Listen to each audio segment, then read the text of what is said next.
Fala galerinha do xadrez, tudo beleza? Fala galerinha do xadrez, tudo beleza?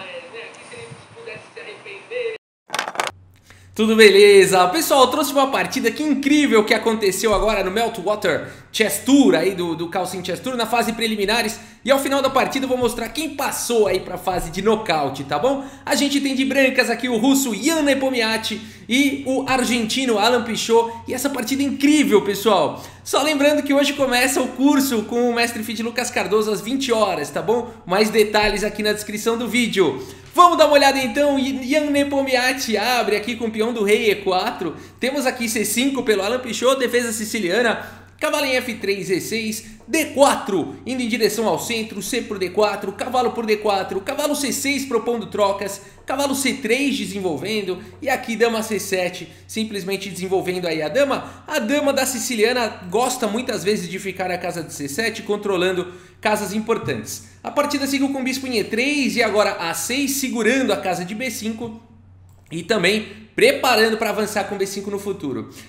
Dama em F3 foi jogada aqui pelo Nepomniachtchi e agora cavalo em E5 atacando a dama. Dama G3 e agora o cavalo fica cravado, existe uma pressão aqui em G7, a posição é um pouco incômoda já, começa a ficar uma posição instável, aqui o Alan Pichot segue com B5 avançando na ala da dama e agora grande roque aqui pelo Nepomniachtchi, colocando o rei em segurança, se é que a gente pode falar que está em segurança aqui, mas enfim, trazendo a torre para o jogo e claro, em algum momento vai jogar com rei B1, talvez. A partida seguiu aqui com o cavalo em F6 desenvolvendo e agora F4 atacando o cavalo. O cavalo vai para casa, cavalo de E em G4 e agora bispo D2, colocando aí o bispo em segurança. B4, Alan Pichot não perde tempo, já ataca o cavalo em A4 e agora H5, né? Esse lance aqui é importante para deixar o cavalo aqui protegido num caso de um lance E5, o cavalo de F6 tenha que sair daí e o cavalo de G4 não ficaria solto. A partida seguiu com bispo D3 aqui pelo Ian Nepomniachtchi, desenvolvendo mais uma peça e aqui D5, lance libertador aí de quem joga defesa siciliana, em algum momento joga aí D5, busca uma ruptura no centro, ganha espaço para as peças. E5 foi jogado pelo Nepomniachtchi atacando o cavalo em E4, temos bispo por E4 capturando esse cavalo, D por E4 e agora H3 expulsando o cavalo daí. O cavalo vai lá para H6, a única casa que sobrou.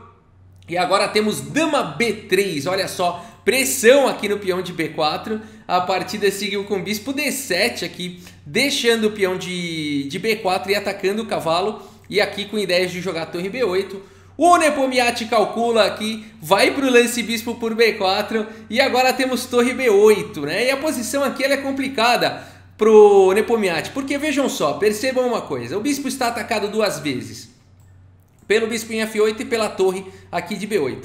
Se você trouxer mais uma defesa, jogar A3 está vindo A5 e o bispo está cravado, não pode sair daí senão está caindo a dama.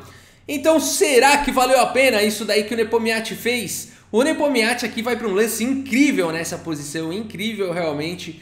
E vai para o corajoso lance aqui, olha que bonita essa partida, pessoal. Bispo por F8, olha que loucura, deixando aqui a dama, como assim? Vamos ver, o Alan Pichot faz a coisa certa, captura agora a dama. Temos torre aqui por B3 e agora bispo D6. O Ian Nepomniachtchi salva o bispo dele com tempo sobre a dama e vai capturar a torre na sequência. Dama em A5, A por B3 e o Nepomniachtchi tem uma torre e um bispo pela peça sacrificada, pela dama. Então a partida seguiu agora com bispo por A4, B por A4, dama por A4 e a gente fala, não é possível que isso pode ser bom para as brancas, né? Mas agora a gente começa a entender um pouco depois do próximo lance do Nepomniachtchi. Bispo em A3, olha que sensacional esse lance. Esse lance faz várias coisas, né? Ele tapa aqui a dama, ele continua impedindo o lance roque aqui do Alan Pichot. Então o Nepomniachtchi ganha bastante dinâmica. O peão de E4 está enfraquecido, vai vir torre para cima do peão, né? Então o cavalo está no canto, a torre não consegue jogar. Então o Nepomniachtchi agora tem que ter pressa, ele não pode dar tempos aí do Alan Pichot se reerguer na partida. O Alan Pichot segue aqui com rei D7, um lance bastante lógico. Continua sendo bastante arriscada a partida, você colocar um rei aqui na mesma coluna da torre tendo ataques descobertos é muita coragem. Mas aqui, no entanto, não tem muito como aproveitar esse cheque descoberto. O cavalo não consegue sair atacando a dama, nem a torre, não se consegue muita coisa. O Nepomniachtchi prefere trazer mais peças para o jogo com torre de H em E1, pressionando agora o peão de E4. Temos rei C8, o rei sai em fuga, dando casas aqui para a torre poder jogar. E agora a torre por E4, capturando aí o peão. Agora temos o lance torre D8, pressão total aqui no ponto de D4. E o Nepomniachtchi faz uma subida de torre, agora muito bonita, a torre D3 aqui. Enfim, por enquanto o cavalo tem duas defesas, tem dois ataques. O Alan Pichot faz o seguinte: poxa, eu quero muito é trocar peça aí para um final aí, porque se eu conseguir trocar um monte de peça, eu com essa dama no tabuleiro aí fico bem. Faz o lance agora cavalo F5, que é um lance bastante lógico, né? Botando pressão em D4. Se cavalo por F5 tá caindo a torre, né? O cavalo aqui tá cravado, além de tudo. Se o cavalo sair daí, cai a torre aqui em E4, né? Então nessa posição aqui, uma possibilidade seria jogar com torre C3 cheque, mas o Nepomniachtchi vai para um lance de arremate nessa posição. Se você quiser dar pause e aí tentar encontrar o lance de arremate, como assim, Rafael? Tem um lance que não é torre C3 e é um lance de arremate na posição? Tem, pessoal, tem. O Nepomniachtchi encontra. E eu espero que você também tenha encontrado aqui o lance, o bonito lance, cavalo por E6. Que loucura essa partida, pessoal. E o Nepomniachtchi aqui venceu em 27 lances. Alan Pichot nessa posição abandona aqui a partida. Rafael, mas abandonou por quê? Tá caindo torre aqui, dá pra trocar torre, tem uma dama a mais. Abandonou porque não dá mais, pessoal. Olha que loucura. Aqui vamos olhar as possibilidades. Aqui que o Alan Pichot pode fazer aqui. Dama por E4. O problema todo é a sequência. Torre por D8, olha que bonito. O rei não tem a casa de C7, o cavalo não permite. O rei teria que vir para B7 e aí viria cavalo C5. Olha que sequência bonita, forçando aqui e ficando completamente ganho. Vamos olhar outra possibilidade. Torre por D3, então seria uma outra possibilidade, deixando a dama, mas aí simplesmente torre por A4 e depois de torre G3, por exemplo, atacando o peão cavalo G5, as brancas têm uma peça a mais, né? Os peões aqui vão cair, tem peão passado e a gente tem uma posição vencedora aqui também para o Nepomniachtchi. Que loucura essa partida! E o Nepomniachtchi terminou essa partida com mais tempo do que ele começou. A partida é de 15 minutos com 10 segundos de acréscimo.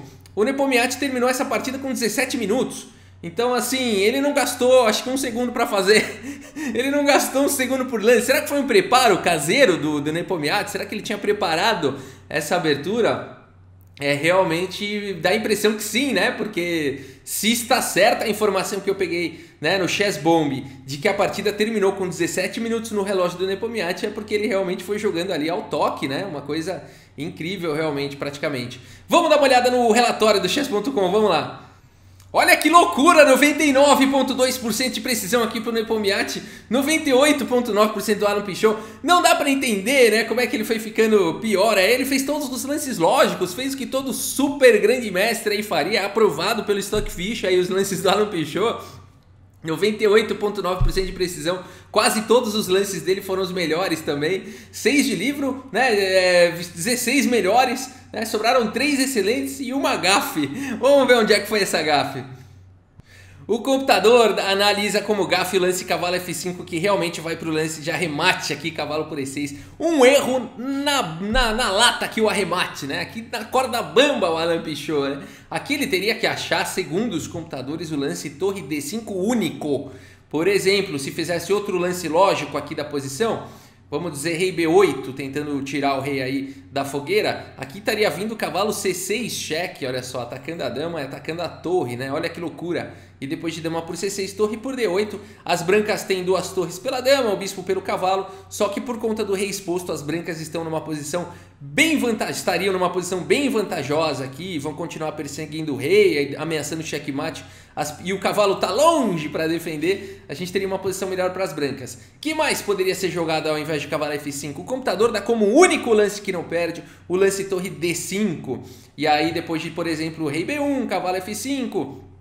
Aqui é o seguinte, o jogo vai embora, né? 2 torres pela dama, um cavalo e a torre pelo bispo. A questão material não tá tão diferente aqui no tabuleiro, né? Além de tudo, aqui o Nepomniachtchi tem um peão a mais, mas a questão toda é o rei exposto, né? Poderia seguir com torre C3, rei B7, cavalo por F5, atacando aqui a dama, depois de torre D1, por exemplo, cheque rei A2 e dama por E4, capturando a torre, poderia ter cavalo D6, cheque, e aqui o melhor que as negras poderiam fazer seria sacrificar mesmo a torre, porque qualquer outro lance o cavalo está capturando a dama, então teria que jogar a torre por D6, E por D6, e as brancas teriam um peão passado perigosíssimo e talvez até uma posição vencedora aqui, mesmo nessa análise, mesmo fazendo os lances corretos ali do Alan Pichot, né? Então a impressão que dá é que foi um preparo assim do Nepomniachtchi, preparo dos bons, com inteligência artificial, com engine parruda, né? Ali dá a impressão que foi isso. Agora, se ele encontrou isso no tabuleiro, ele tá mais genial que o Stockfish. Foi sensacional aqui essa partida.